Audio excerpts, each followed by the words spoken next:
It's time to talk taxes. New friends, new opportunities, new partners. EG Tax. It's Ask the Tax Lady with Esther Gulius and EG Tax on News Radio 930 WBEN. To reach Esther now, call 803-0930. Toll free at 1-800-616-9236. And cell calls are free at star 930. And now, live from the WBEN studios, it's Esther Gulius. Hey everybody, this is the Tax Lady, and it's tax season. It's also snowy season. It's also heartbreak season because we lost the game last week. But we're here. We're here live with the snow falling in Western New York and Buffalo, New York at WBEN 9:30 a.m. and also where the snow is not falling. In Naples, Florida, we're on WGUF 98.9, and we have an office at 1450 Airport Pulling in Naples. So wherever, we certainly want to help you with your taxes. 803-0930, 803-0930, star 930 on a cell phone. And, of course, you can text us at 716-803-0930. And I got my buddies here in studio. We're a little nippy. Tiffany, how are you? Hey, very good. Happy Saturday. Happy Saturday to you. And Christopher Fabian. Hello, Esther. Hello, Christopher. So I thought, while we're waiting for people to call, 803-0930, 803-0930, star 930 on a cell phone. Text us at 716-803-0930. I thought, here we are at the beginning of tax season, and do you think people understand how their taxes are computed? No. Chris, what do you think? No, not the majority. And so I thought, let's start off by letting you know that all the type of income that you have determines how it's taxed. All income is not taxed the same. Correct. Right? Okay, so like for instance, your wages and your pension and your interest, those are taxed just per normal. You put the income in and it's taxed at the regular tax rate. But if you have capital gains, those are taxed differently. And a lot of people think that capital gains, you pay more in taxes. Is that true? No. You get a favorable tax rate for capital gains. And so if you're, for instance, in the 15% or less, it's going to be 0% taxed on the federal. New York State doesn't afford you that luxury, but the federal does. Right. So the maximum tax you're going to pay. Now, you could be in the 37% tax bracket, the highest because of your wages and your interest and your pensions. And then you sell stock or bonds, or as some other capital asset, land. But the maximum you're going to pay is what percentage, Chris? On your capital gains, the maximum you're going to pay is 20%. Right, so it's a 17% savings. Yep. Yes. Right? And it was interesting because remember when, who's the guy from Omaha? That's the investor. Oh, you mean Mr. Wonderful, Mark Cuban. No. The guy from Omaha. Anyway, he Oh, said the guy who lives in the little house. Right. Yeah, he drives the car. Anyway, he said, because he's a mega billionaire, but most of his income is in capital assets. So all he's paying is 20% with an excise tax, right? Yes. But his secretary, he said, paid at a higher rate than him. Warren Buffett, which is completely possible because if she had wages, that could go up to 37%. But capital assets, the maximum you would pay in taxes is 20%. Right. That's right. Now, does New York State give anybody a break on that? No. But New York State did say they're going to be a break next year on something. Do you guys know in 2026? Maybe they will. Tips and Just tips. Just tips. Tips, right. Yeah, which is great. So that's what Kathy that Hochul's was announced proposing. this week that they were going to kind of pony up to the federal, and next year in 2026 they were going to make tips tax-free, partially tax-free, right? Yeah. All right, so how is Social Security taxed? Is it taxed different than wages? Yes, it is. Okay, great. You want to Chris, Well, you want to? Well, it's the income tax is taxed the same, but how you You mean figure once out you get right? Yeah, once you get to the taxability of the Social Security, there's a because your wages are 100% taxable, but your Social Security is a maximum of 85% can count as income on your tax return, and that all depends on all your other income, and that's where. We could get into this long topic about making Social Security tax-free. That never happened. But that's because they never changed the rules of the taxability of Social Security when it got incorporated back in the 1980s. Right. So when you take all of your taxable sources of income and your tax-free municipal bonds and take half of your Social Security and add it to all of that income, and you come up with a total, then if you're married filing a joint return, is under $32,000, how much of your Social Security is taxed? I think I listened really quickly, but it sounds like what I heard really quickly was none, right? That's exactly right. None. Yeah. If that answer exceeds $32,000, then the excess over $32,000 would be half taxable. So if you had half taxable income from your Social Security, that just gets added to your regular income, just like what Chris was saying. The other thing is with Social Security, if that answer exceeds $44,000, the excess over the $44,000 becomes 85% taxable. Does that mean you pay 85% in taxes? No. Yeah, but it's people get very confused by that. In other words, your Social Security, you're going to pay taxes on 85% of it over the $44,000. However, it's then taxed at whatever your tax rate is after all your deductions. Right. Yep. And so it gets very complicated. It's very confusing. Right, and that's why when we tell people, especially now with this extra $6,000 or $12,000 deduction if you're over the age of 64, that just came out in the big beautiful bill, take this as an opportunity to withdraw money from your taxable sources like IRAs or 401ks because you can really get a benefit. Yep, that's right. All right. I'm Esther Golias, the tax lady from EG Tax, 8030930, 8030930, star 930 on a cell phone. You can text us at 716-8030930. We're going to take a short break. We'll be back with you on the other side. Hey, to us, you are family, and I want you to know that as you're getting your things together, things are going to start coming out this week. First of all, make sure that you have everything before you file your return. You don't want. I did a tax return this morning, and I said to the young lady, last year you had family leave money. Did you not have family leave money this year? And she said, oh, I did. So we put it on hold. And you want to make sure that you have all your income, because if you don't have all your income correctly, it could hold up the refund. As a matter of fact, I read an article today that says that the IRS is predicting that they will be holding up refunds at a record rate. And that brings me to another thing. Chris, you want to talk about the W-4? Well, yeah. And why that's such a good tool? Yeah, because if they're going to hold up your money that you voluntarily paid in throughout the year, you could always adjust your withholding so next year you minimize your refund and you get to spend your money throughout the year because you get it in your weekly paychecks. And it makes it so much easier to live. Now, this little girl that I am talking about, she got an $8,000 refund. Well, golly, she needs her money. Right? Mm-hmm. But if she changed her W-4 at work, and they were only taking about $3,000 anyway, she would get that money to live on, and she'd still get a $5,000 refund next year. Yep. That's so, right. That's something to think about.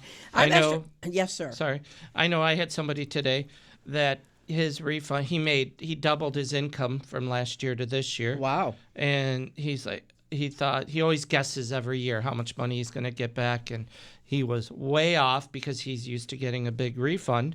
And this year, between the federal and state, it was only $1,500, and he was having a little conniption. And I'm like, look, you made double your money. And your refund, you're still getting a refund. He goes, but my brother makes way more money than me, and he gets like $5,000 back. And I'm like, that's because he pays that in.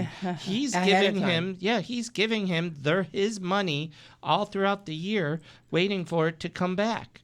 Oh. Yep. Is he putting money And- in his and that's really 401k? why Is he increasing his 401k now that he's making double? I'm wondering, Chris, do you know? He doesn't have a 401k available. So. Okay. That's why I thought it was important that we talk about how taxes are accrued. Yes. Anyway, we got Mike here. I'm Esther Golias, the tax lady from EG Tax, 8030930, 8030930, star 930 on a cell phone. You can text us at 716-8030930. We're going to go to Mike. Hey, Mike. Hi, Esther. I've got a strange situation. I'm the executor for my elderly aunt, who's still living. She is going to be donating $1 million for a scholarship fund, but she is wondering if it would be better to do that donation while she is alive as compared to when she passes. Let me ask you, Mike, does she have a large estate? Yes. Is it over $14 million? No. Okay. Is it over 7? Yeah, is it over $7 million? New York. It's close to that. All right, so if she makes the gift while she's alive, she would, obviously, she doesn't have all kinds of income, does she? Well, it Her investments, right? for IRA, Social Security, and her pension. Yeah, so let's say she's got $100,000 in income coming in. If she gifts $1 million, she's going to have a $900,000 carry forward that she can only use for 5 years. So if she puts it as a donation in her will, then what will happen is that becomes a subtraction from her taxable estate, and especially in New York State, because you don't want to come over that $7 million limit because it makes it all pay. You pay estate taxes on the whole enchilada. So you want to make sure that it's in there so that upon her death, it can then go to her charities and it'll reduce her taxable estate, especially in New York State. Wonderful. Okay, well, thank you very much. Hey, Mike. Good question. Thank you. I'm Esther Golias, the tax lady from EG Tax, 8030930, 8030930, star 930 on a cell phone. All right, and so we said about income from wages, interest, capital gains. How about qualified dividends? How are those taxed? Those are taxed favorably, and so you want to make sure that you separate your ordinary dividends from your qualified dividends, because qualified dividends get a lower tax rate than, Because they're taxed like capital gains, Yep, right? that's and right. so you get a deal. So that's why when our guy from Buffett, he's paying at 20%, whereas his secretary might be paying at 37%. Yep. So, it's a great deal. If you have interest in savings accounts and you're getting interest income, you're going to pay regular taxes on that. If you move that investment over to dividends, you save money because That's you right. might pay at 0%, That's right. right? Yeah. Okay. And I'm gonna, don't forget, when you look at your brokerage statement, there might be the business deduction that you can take. The 199A. The 199A. So don't forget, when you're looking at your 1099 DIV statement, the 199A, the business deduction might be on there, which is something you want to take advantage of. All right, we got Gene from North Carolina. Are you ready for the snow, Gene? I'm ready for the ice. Yeah, I know it's terrible. Gosh, how are you going to thanks, stay warm? Yeah, thanks, Esther and Tiffany and Chris, for putting on a great show every week. Well, It's really thank great. you.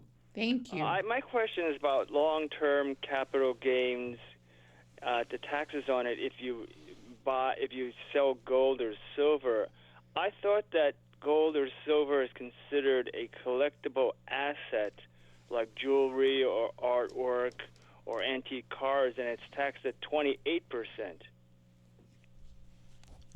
Chris?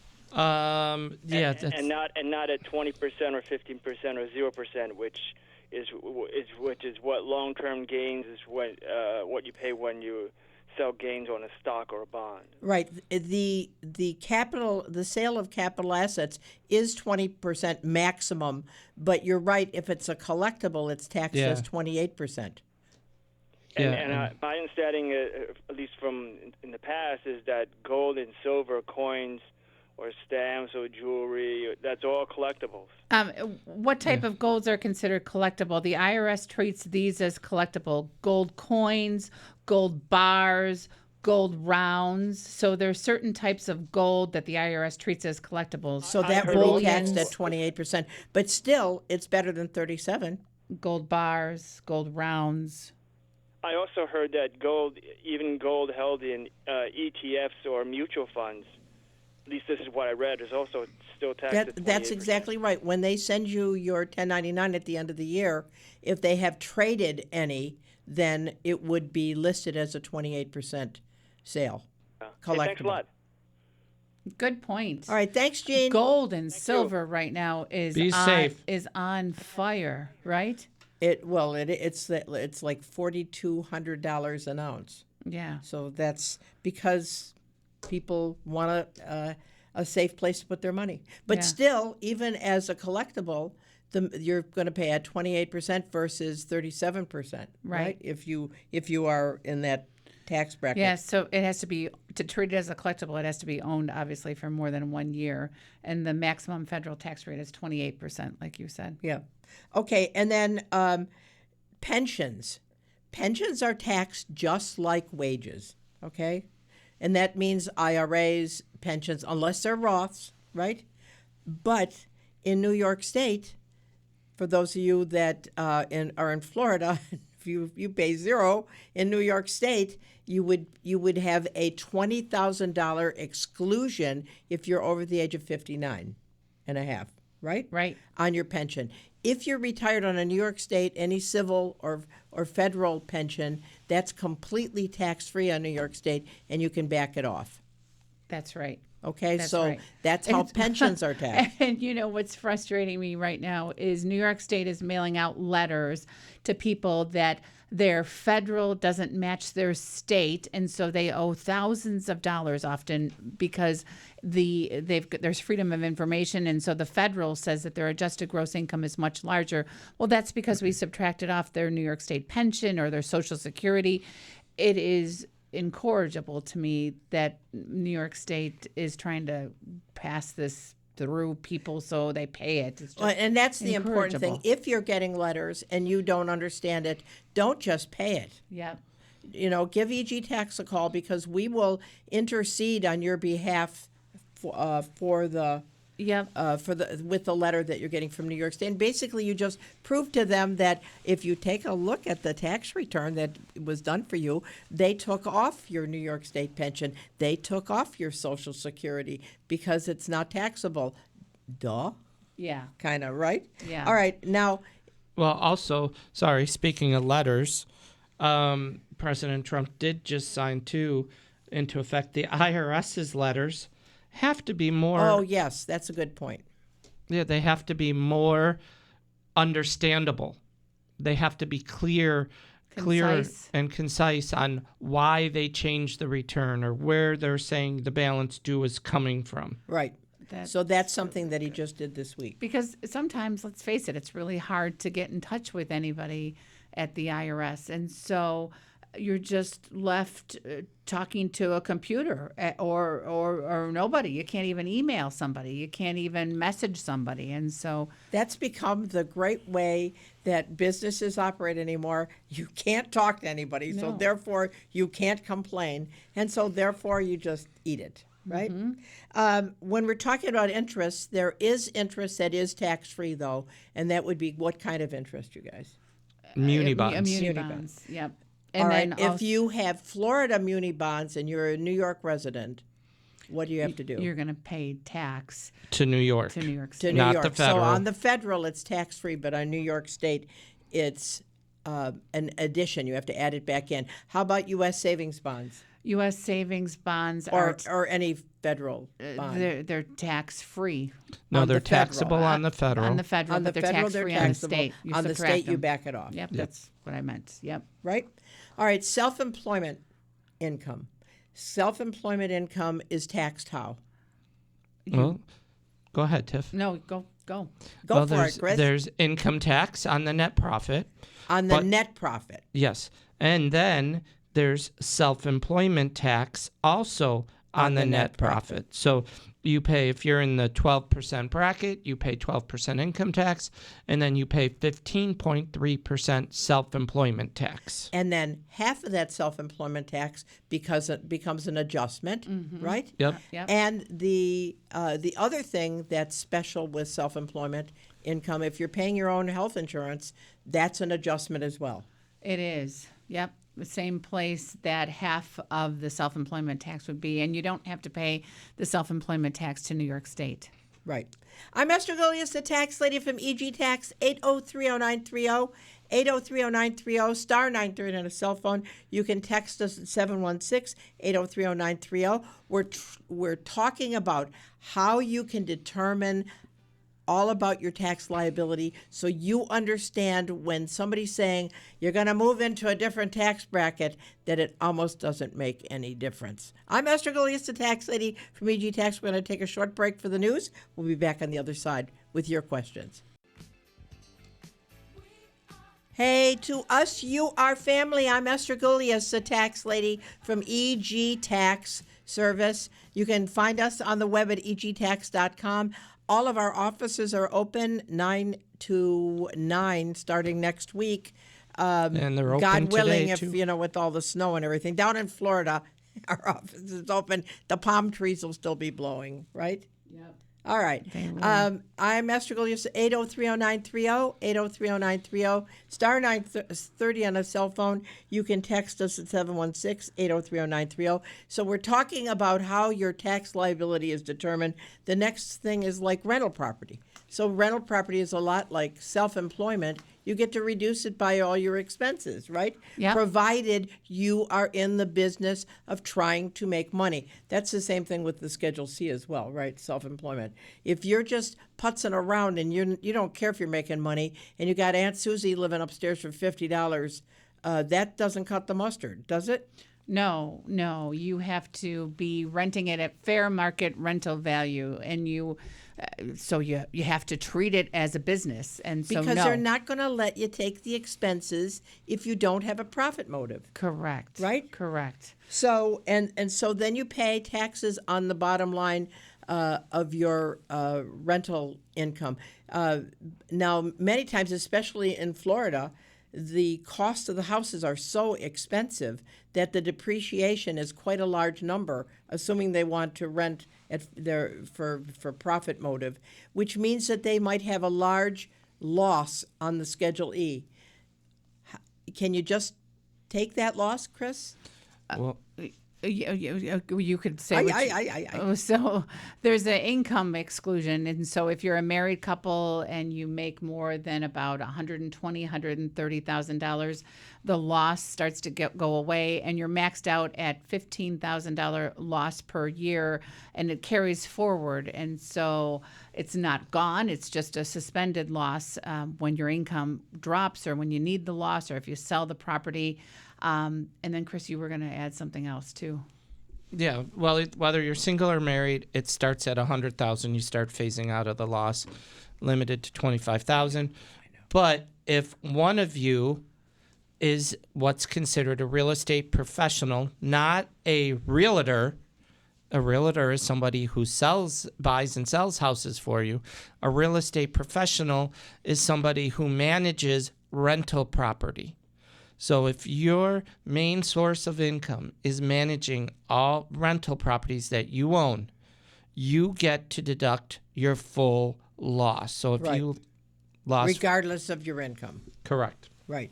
And so many times I'll say to my clients, your wife is the one booking all these reservations. Why don't you get her a license and get her to be the real estate professional, because at $150,000 you're not allowed the losses anymore. and they're suspended, like Tiffany said.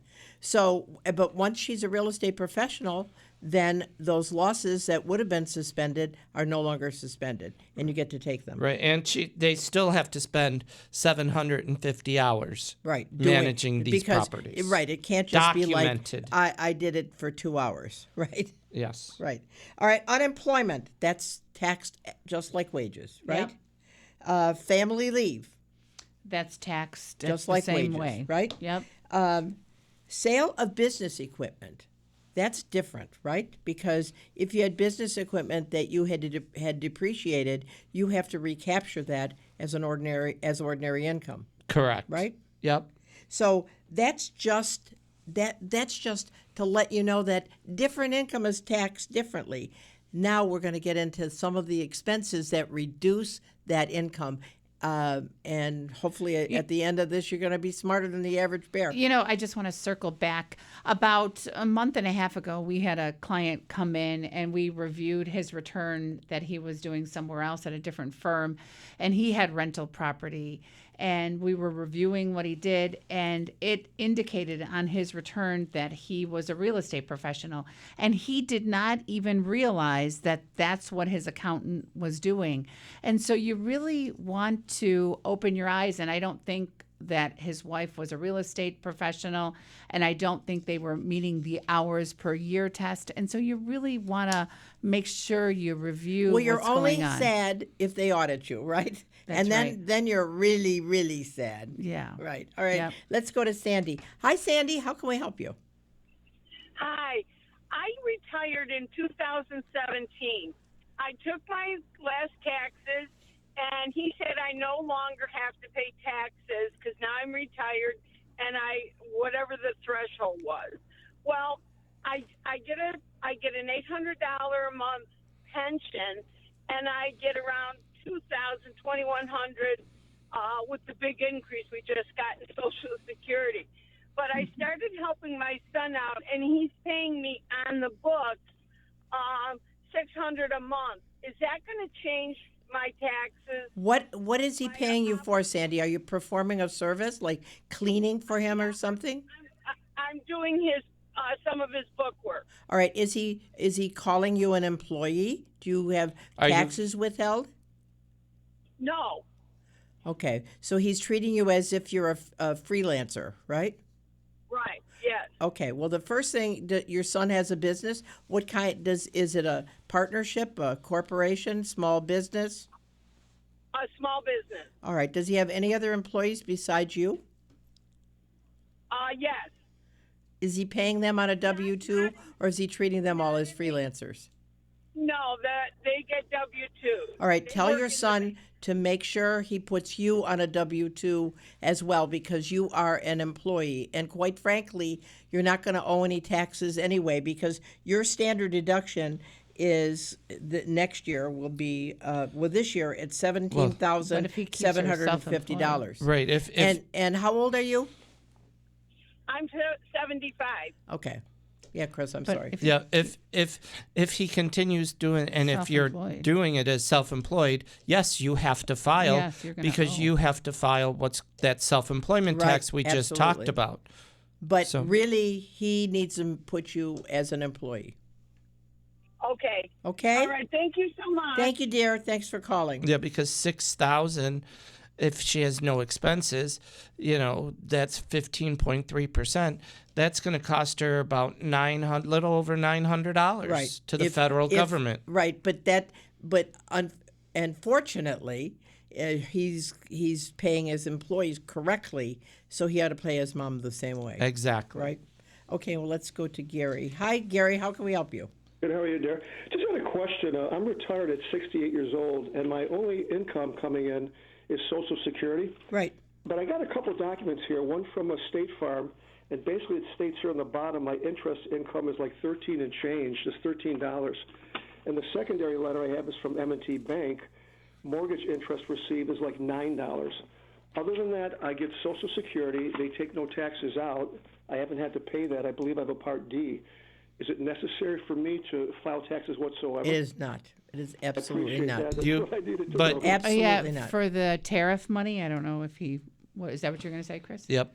Go on. So you may want to file a return to put your name in the hat in case they do issue the tariff rebate to all taxpayers. So you know, and they always do this off of tax returns. But let's ask. I'm surprised Esther hasn't asked you this. Do you have a 401k, an IRA? Yes, I do. I have both. Why don't you take money out now and tax free it? Yeah, I never thought of it, to be honest with you. I'm kind of conservative. I just don't touch anything. So, Gary, are you single or married? I'm sorry? Are you single or married? I'm single. Okay, so your and you're over 64. So Right, your I'm standard deduction is $17,750. You have zero taxable income because your Social Security is not taxable. Right. If you utilized that $6,000 that the big beautiful bill's going to give you, you're going to be able to take like $20,000 out of your IRA and set it aside into another investment because you said that you're conservative. Well, but you'll take 20 out tax free. And you can take 20 out next year tax free, and 20 out next year Yeah, tax free. you could even put and it 20 in- out, and then whatever's in your 401k is lower. So when you have to start doing your RMDs, then you have a smaller divisor, and because you've cheated the tax man all those years. I'd like to ask you a last question. I think is it 72 or 72 and a half? It's mandatory to have some of your funds taken out. Well, Is it's it 73 IRA? right now, but it's moving to 75. 70. Oh, so right now it'll be 75? Right. Possibly, yeah. And Well, you let me take ask you, whatever there a is certain in percentage of there. the amount that's mandatory you have to take? In At other words, I have 73 no right choice. I've now, gotta if take you were the money seven, out. but you're not, you're 66. So, but there is something that was just passed that's 75 in like 2 or 3 years. I can't remember off the top of my head where it is, but it would be 75 in the next few years. And depending on the money that's in the account, is there a certain percentage that you have You to take out at the point? value and you divide it by about 28. Right, and that's what you have to take. That's why if you can get this money out tax-free, let's say $100,000 tax-free, then what's left is much less that you have to take out from your IRA when it's an RMD. So let's say you have 450,000 in there. Your RMD would be about 16,000. Okay. Well, I really appreciate your help. So as far as you're concerned, there's no need for me to have to file my taxes. Not this at year, all, then? but look into taking money out And- and putting it into investments. Yeah, and even being conservative, you could roll it over to a Roth. You're not paying taxes on it. Now the growth is tax-free. Right, absolutely. All right. Well, I appreciate your help. All right, thanks, Gary. Thank you. Bye-bye. I'm Esther Gilius, the tax lady from EG Tax, 8030930, 8030930, star 930 on a cell phone. We have a text. We do. It says, question regarding an irrevocable trust. In the trust, there is the house and 3 life insurance policies. One of the life insurance policies has about $240 in interest and $220 as a 1099-R. Do I need to file a trust return, or can I just report the income on my personal return showing the income as from the trust and the trust ID number? Okay, so he has to do the exclusion. Well, there's like, what, $400 worth of income? Yeah, And the exclusion is 3 or 6 for this. 3 or 1. Pardon me? 300 or 100. Okay, so the exclusion means that he's still going to have some taxable income. Then Yep. he can do, but he didn't distribute. I don't know that he distributed, so he really can't do the K1 to him. So he'd only have to pay like $10 in taxes, right? Yeah, not a lot. So so yes, you have to do the tax return. Correct. Okay. I'm gonna take Joe. Hi, Joe. How can we help you, sir? Hey, how you guys doing? I love your show. Thank you. Hey, I heard you mention one time about, say, if somebody's on Medicare being disabled, and they need to have like a care aide in the home. And I heard you say something about that Medicare will help you with that. Is that based on your income, your family income, as far as that goes, Esther?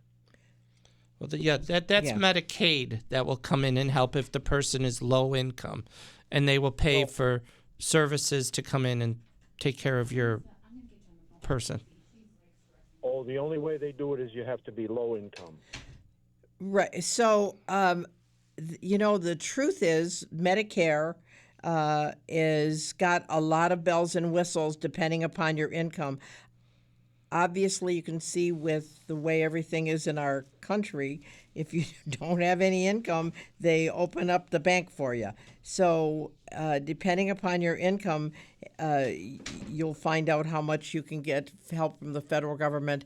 But what I would do is I would call my supplemental. Do you have supplemental health insurance, Joe? You lost me there for a second, ma'am. I'm sorry. Do you have supplemental health insurance? Yeah, I have the New York State retirement insurance Empire plan. Okay. What I would do is I would call and find out, have them send you your booklet so you know what you're entitled to. Okay. If you have any. Well, can you repeat the question a little bit? The office was calling me. I'm sorry. Repeat that question a little bit. Repeat it, because he's wondering about, can you get in-home care from Medicaid? If Medicare. you have from Medicare, no. Nope, definitely not. Definitely not. You have to have Medicaid. You will definitely not get it with Medicare. Yeah. But now he's New York State retiree, so he might get it in his insurance, right? I don't think so. No, I'm pretty sure not. No. Well, I but don't it think doesn't so. hurt to try. Yeah, Take a look. You'd have to be a low income person to have. Tiffany's a doctor, so that's why. Yeah, you'd have to be a low income person to qualify for in-home care. But anyway, good question. I would call. They're always changing everything. What were you going to say? What else were you going to say? I was going to ask you something else. Say if I had to pay somebody to help me. Yes. What would I do with that? Would they allow me to deduct something? All right. If you are hiring somebody to help you with a medical need and they come into your house, I would suggest you do it through an agency, because the agency will pay them on a W-2. If the person comes in and they're in your house and you hired them, then you have to provide them with the W-2, and you have to pay their FICA and Medicare as well. So, very happy to chat with you, Joe. If you want to email me, my email address is egtax@hotmail.com. Email me, and then maybe I can help you behind the scenes here. Okay. You have a good day. Thanks for Thank the you, info. Joe. Bye-bye. I'm Esther Golias, the tax lady from EG Tax, 8030930, 8030930, star 930 on a cell phone. And we didn't take our break, did we? No, but we could now if you Yeah, want. we'll take a short break. We'll be back on the other side. Hey, that's the Sabres, and they're on a winning streak. Yeah, they just won today. Helps the pain of us getting rid of our coach, right? All right, so we talked about income. All right, so then you come up with all your income, and some income's taxed one way, some the other. Then you get your standard deduction or your itemized deduction. The standard deduction is $31,500 for a married couple under the age of 65, $15,750 if you're single, $23,625 head of the household. And if you're over the age of 64, you get an extra $1,600 for both of you, or $3,200. Increased standard deduction. If you're single, it's $2,000, or your itemized deductions, whichever is greater. So you're going to take that figure from your income, okay? And if you can itemize, you have medical reduced by 7.5% of your adjusted gross income, which our gentleman Gary, I think, is looking at having somebody come help him. Taxes, state and local income taxes, property taxes, foreign taxes, mortgage interest on your primary, secondary home equity has to be tied to your making your house better. Charity is a deduction, and then gambling expenses and casualty losses. If that comes over your standard, like let's say you're single and your standard deduction is $15,750, but when you itemize it's $20,000, you're going to take the $20,000, and it's going to reduce your income. Right? You also can reduce your income by capital losses if it's over $3,000. If it's over under $3,000, business losses, IRAs. Right? Yeah. IRA contribution if you don't have a pension, $7,000 or $8,000 if you wanted to do a traditional income. You also get to reduce it by your tip income. Yep, that's new right. this year. You also get to reduce it by your overtime income. Yep. You also get to reduce it by the interest that you paid on a new vehicle.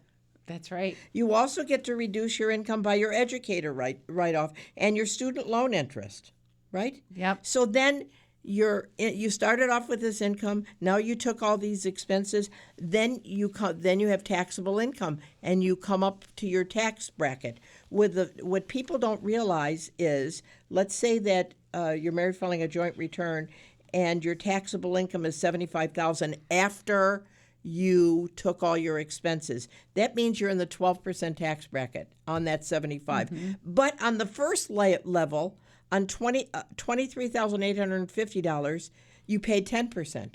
Then once you hit that level, and at 75 it's over, you move up to 12%. So that's a 2% increase. So if somebody said to me, oh my gosh, I'm going to change tax brackets, you're going from 10 to 12%, it's 2%.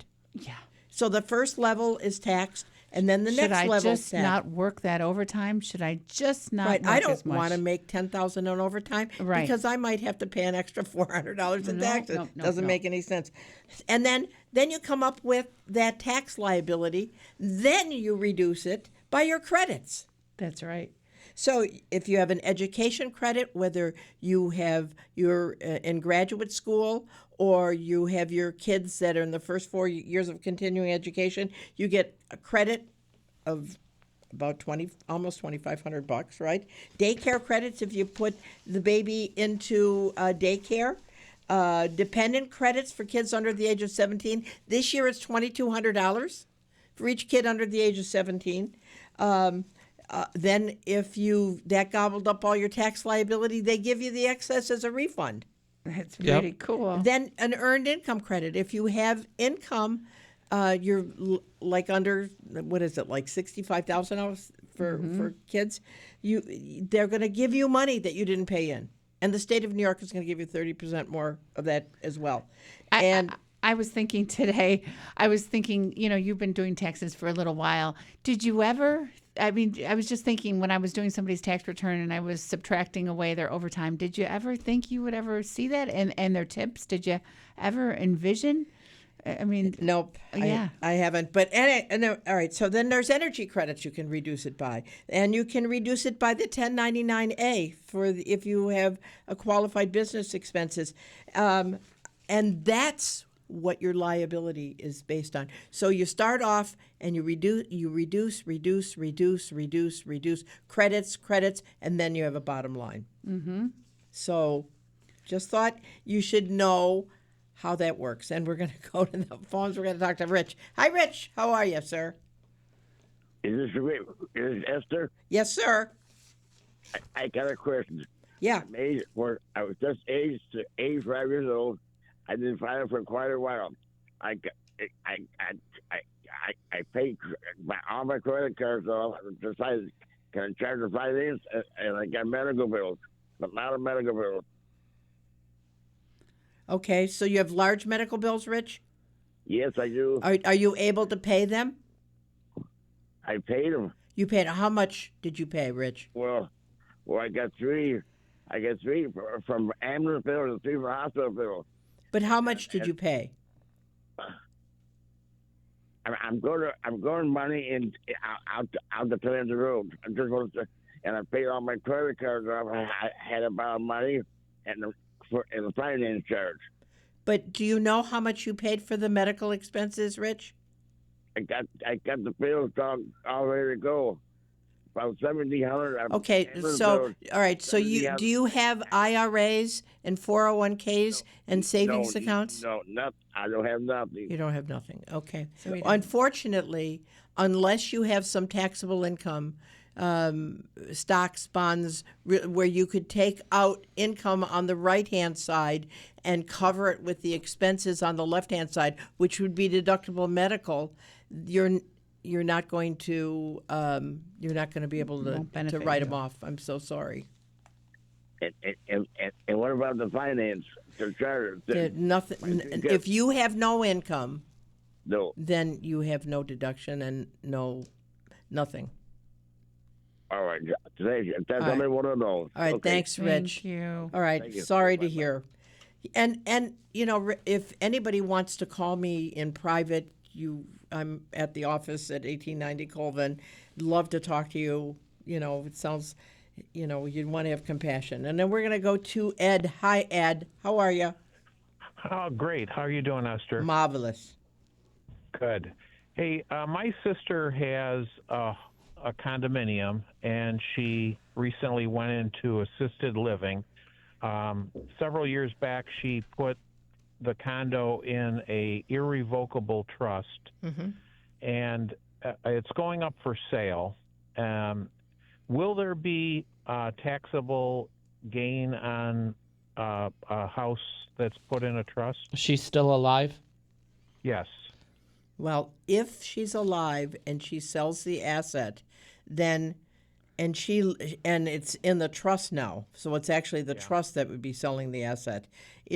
She actually gave the asset to the trust. So the basis is going to be what she paid for it plus any improvements. So if you wanted the stepped up basis, you'd have to wait for her passing. Was she ever married? Not recently, not for many years. All right, so her husband didn't pass away when she owned the condo, right? No. So, so it's going to be, if you're going to sell it, it's a shame because had she sold it when she lived in it, the first $250,000 of gain would have been tax-free. But unfortunately, once she gifted it to the trust, now that goes back to her original basis plus any improvements. And it could be undone if you put it back in her name. But the problem is then the nursing home It's irrevocable. Oh, the nursing home. It's irrevocable, yeah. The nursing home would get the money anyways if you put it back in her name. Right. And so the beneficiaries of the trust are her two sons, and they would get the money. Can they get the money right away? Well, here's the really good thing: as we were talking about capital assets, it's a capital asset.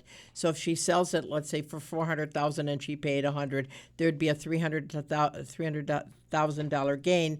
The maximum they're going to pay is 20% or $60,000. But I know we're running out of time. You barely got to call us at the office, but you got to also look at the distribution rules of the trust. Right. So go to my website at egtax.com. Email me, and we'll put you together with all of us. Okay, Ed? Okay. Thank you very much. You're very welcome. Bye. I'm Esther Galias, the tax lady from EG Tax. All of our offices are open 9 to 9. We want to help you. Give EG Tax a call. Go to egtax.com. Thanks for listening, and we want to help you. Thanks. Have a great week. Bye-bye.